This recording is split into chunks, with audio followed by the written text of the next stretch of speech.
Testing, test, Yeah. testing.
Not yet, I'm gonna put it on this 1 second.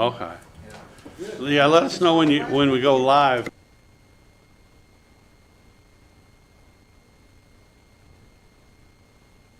I'm gonna put speaker on right now. Is it Talk Like a Pirate night or? Oh, that's, I have not heard from Natasha. I don't know if anybody, if she had reached out to anybody else, but. She's you my have neighbor, another- her car was still there. She's my neighbor, Oh, okay, her car was still there, so. okay. She said you didn't pay her enough last month, so she ain't coming this month. But you do have enough for a quorum, so if you want to go ahead and move this. everybody's ready, everybody ready? Yep. Did you want to say something during the meeting or?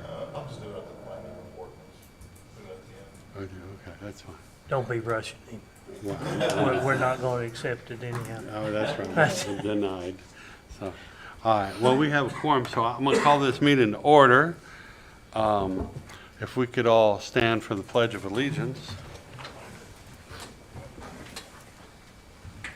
I pledge allegiance to the flag of the United States of America and to the republic for which it stands, one nation, under God, indivisible, with liberty and justice for all. Good stuff. Is Heather singing? Is Heather gonna sing the national anthem? You're gonna sing the national?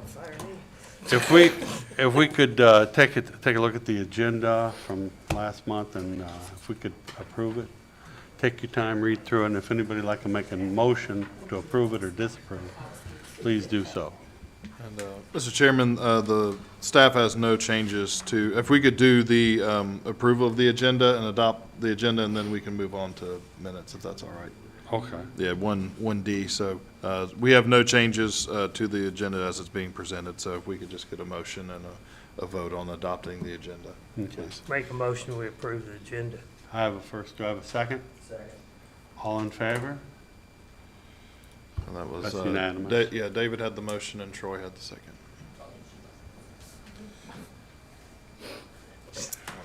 All right.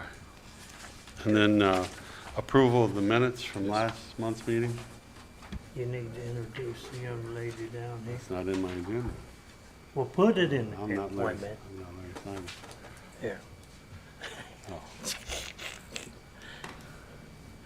It'd be under.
I make a motion. Do I have, I got a second? All in favor? Doris had the motion, John had the second. Unanimous. Do we have any old business? No old business. No old Mr. business. Chairman. And on to new business. All right. I'll do the introduction, and I'm going to let Tyler here actually take the item. So the item here for 4A, staff is presenting a text amendment. So file number is ZTA24-01. And this is a proposed text amendment that's going to involve amending several sections of Article 17, known as sign regulations of the Lowell Development Ordinance, to allow for more sign area on wall signs, increased eligibility for the master sign plan, and then also a portion of the non-conforming sign section found in 17.13. So I'm going to turn it over to Tyler to kind of introduce the item and then go over those text amendments with you. Thank you, Mr. Chairman. So like Joe said, this is going to be the proposed text amendment for the Lowell Development Ordinance. The sections that it's going to be covering is 17.7-1, which requirements for permanent signs requiring approval of zoning permits. Also, 17.10-12 master sign plan application, and section 17.3 non-conforming signs. So, as we discussed last month at the last planning board meeting, there was some concerns about the 10% of the wall area and allowing one sign per building. So if you look in the packet on the next page, the 17.7-1, the permanent sign requirements. If you look at the bottom at the section A, we have crossed that out, so it says only one general attached sign, whether that be a blade, sign, V type, or flat, is allowed per street or parking frontage. We have changed that, and we have taken it out of that section. If you flip over to the next page, we have also taken it out under other requirements. That same language, we have taken that out, and we've also added in the at the very bottom for the buildings located in the mixed use district, we have added that district to this amendment of the section.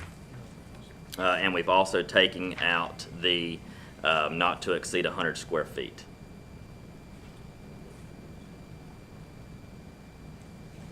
Does anybody have any questions on that? That is just in the commercial district, 8574, correct? That's correct. Yeah, the 85, 70, C74 industrial, and then we, like I said, we've added the mixed use too. Any other question on that one? What's an example of the mixed use 2 district? What business is in that?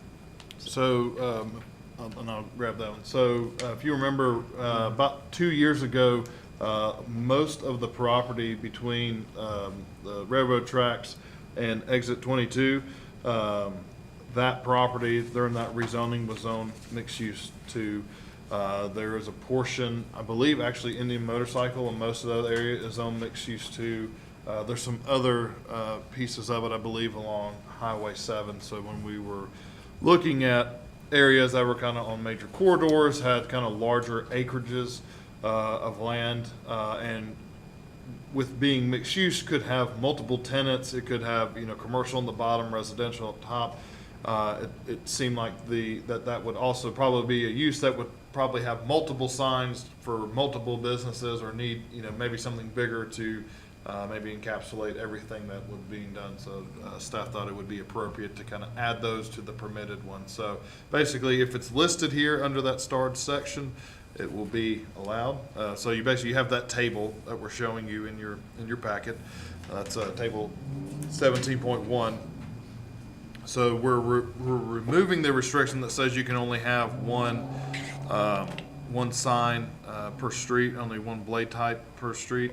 And then we added the district that's going to allow it. And then we removed the limitation of 100 square feet. So we're just going with the percentage, and that way it's in proportion to the size of the building for these types of commercial applications and industrial applications. So, our civic and our residential and other residential related ones still have the same 32 square feet. That did not change. It's only for the districts listed here, and then they basically can go at 10% of the wall area, and then however they want to chop that up into however many wall signs or blade signs or whatever that ends up, they can pick and choose what mix works best for them, and we're really just limiting them to a percentage, and that way everything is in proportion to the building that it's on. Gives them more flexibility and then gives you guys a lot more leeway to. It does. It kind of opens it up and lets them have a little bit more of that control. And then if you want to go over the next two sections, Tyler will introduce those as well. Yep, so on the last page here, 17.10, the master sign plan. If you look at B, before it was at three or more acres in an area. We have we're looking to reduce it down to 2, and I think that was something that was brought up from the last meeting, maybe possibly with the Indian motorcycle. Yeah, full throttle. Yeah. Right, and this additionally, when we were looking at the zoning map, a lot of the other areas, most areas that have these zoning classifications, most of them are around 2 or more. So for example, the Kia dealership on the corner is like 2.1 acres. So if you can kind of wrap your head around that size of a lot. So we thought that, okay, that seems adequate and right. If something is at least that size or bigger, then they can have that applicability. I would imagine if these amendments go forward and are adopted by city council, I would imagine that the use of the master sign plan would probably go down, and really only in kind of bigger extreme circumstances. If you get another big industrial park or something where they still may need a little bit more, you can just kind of address that. But I think we've kind of done all we can. We're still, being somewhat exclusive and not letting everything in, but, a 2-acre property in sight, I think it seems adequate based on the kind of the mix and the lay of the land that we currently have in these districts. All right, and then the last one, 17.13, non-conforming signs. You can see right there in yellow, we've taken out what we strike through and added in yellow. The signs such may be replaced or modified if you install or modification does not increase the existing non-conformity as determined by the Planning and Zoning Subdivision Administration.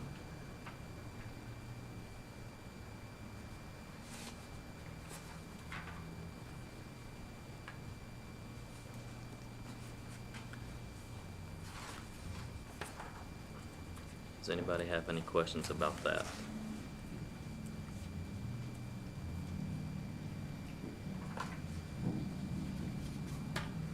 Okay.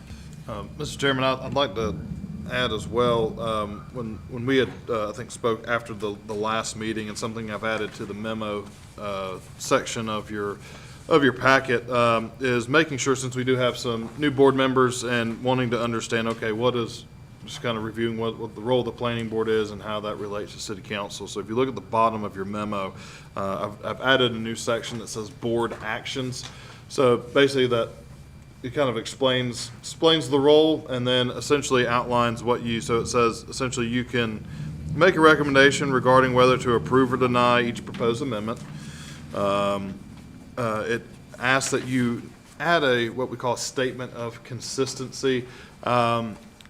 I think in the past, we've tried to at least explain if you're voting for something, you're kind of tying it to either, it's a goal of the council, it's something like that. So the ordinance actually does have language that it lists for a statement of consistency, basically stating that it's in compliance with our comprehensive land use plan. So I've given you a sample, if you will, at the very bottom statement of reasonableness and consistency. So if you felt so moved to make a motion to approve these amendments, you could say something like, I would want to make a motion to approve the amendments as presented.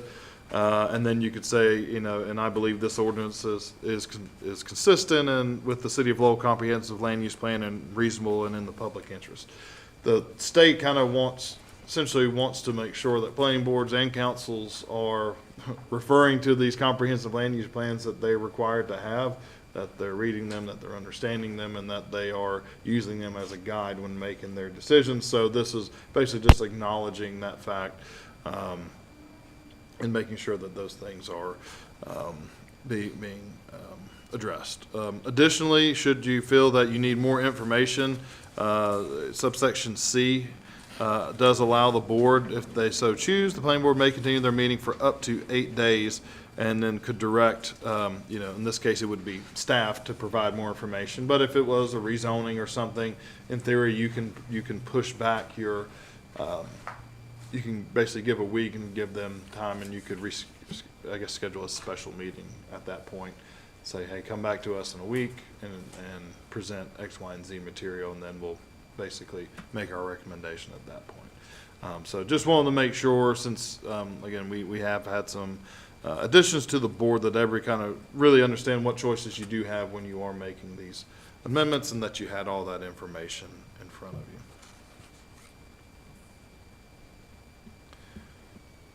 So did anybody else have any discussion about this? Did anybody want to make a motion? I'll make a motion that we go forward or accept the amendments to Article 17 has been proposed. We discussed most of it our last meeting. I believe it to be consistent with the overall comprehensive land plan, use plan, as well as being reasonable and in the interest of the public. Second. And I have a second. All in favor?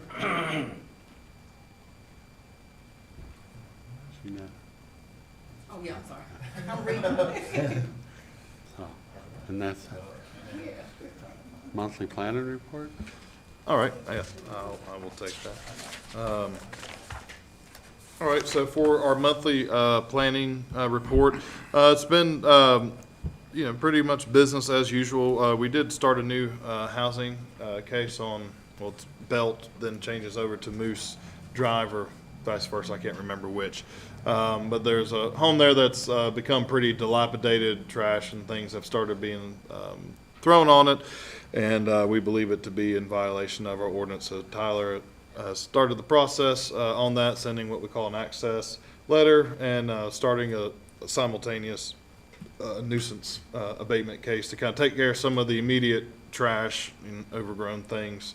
They take care of the immediate issue, and then the housing cases, as you could imagine, typically take a lot longer. There's a lot more legal requirements that we have to hold to, as far as notification, entry, doing the write-up. All those things are certain timelines that they have to get notified, to appeal anything that we might say, and then time to do the work. Permits are steadily kind of coming in. I think we discussed at the last meeting that we are pretty much finished, if not all the way finished. I think I may have actually signed it. The Spencer Ridge subdivision north of Poston Park has completed their preliminary plat review and submittal. We would expect, probably construction drawings coming in the next probably 2 months. So would be a good estimate. And then kind of going along with that, they'll start the process for the development agreement. So because of the size that they are, and then really any development that's adding public infrastructure, water, sewer, streets, those sort of things, automatically puts them into the category of what we call development agreement. So I don't know. I think this board maybe had recommended one or done one right before I got here. I don't know of one since I've started, but there's a code section 715 if you want to be reading up on that, because that'll be coming down the the pike there, to be kind of reading on what that is. Essentially, it will be a legislative hearing. It kind of ties down typically improvements that, you know, if, depending on what the agreement is, on what the maybe potential conditional rezoning was, it gives kind of action items, it gives timelines, it gives if this, then that type of statements and assurances kind of for the town and for the developer, based on those agreements to make sure things are taken care of. And I think the rest of it is pretty kind of run of the mill there. And I think I'll kind of just tag on here to the end.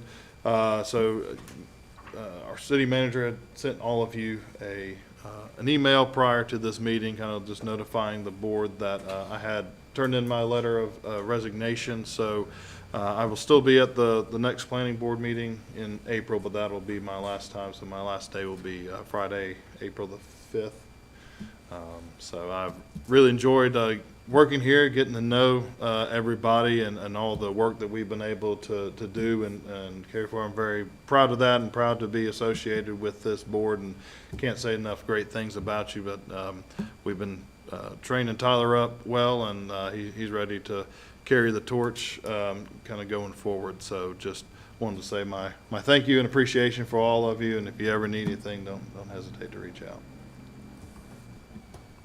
Anybody like to say anything? I'd like to say, you know, working with Joe has been an amazing experience. We've all learned a lot, and so we'll miss you. So, but we can't fault you for wanting to be better. So. One thing I was going to try to set up for April, if you remember, right around the time I started, we had a consultant, whatever you want to call it, come in and basically did some board training.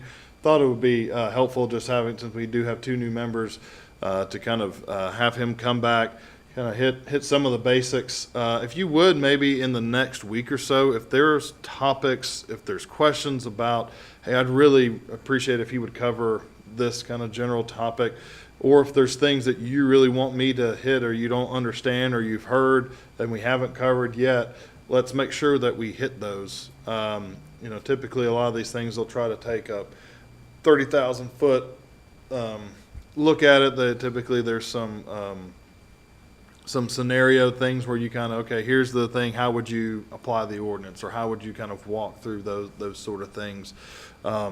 But it would really be helpful. We don't want to cover stuff that if you're completely comfortable with it, and we don't really need to go over that part. I don't want to waste your time doing it. So again, if just kind of put some thought into that, and I'm going to be reaching out to him, and then, you know, obviously we'll have probably some of our own. We're also looking into some online classes that are provided by the North Carolina School of Government.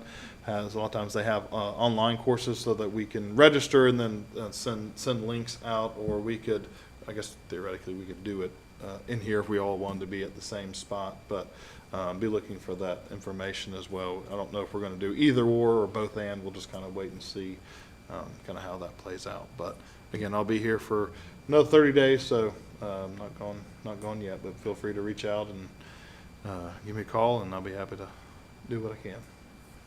Thanks. Well, did anyone else have anything they'd like to? Anyone? Okay. Well, if I could get a motion to adjourn. Motion to adjourn. Do I have a second? All in favor? Unanimous.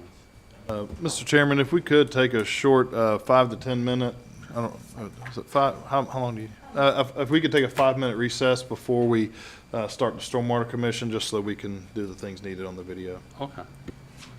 Thank you.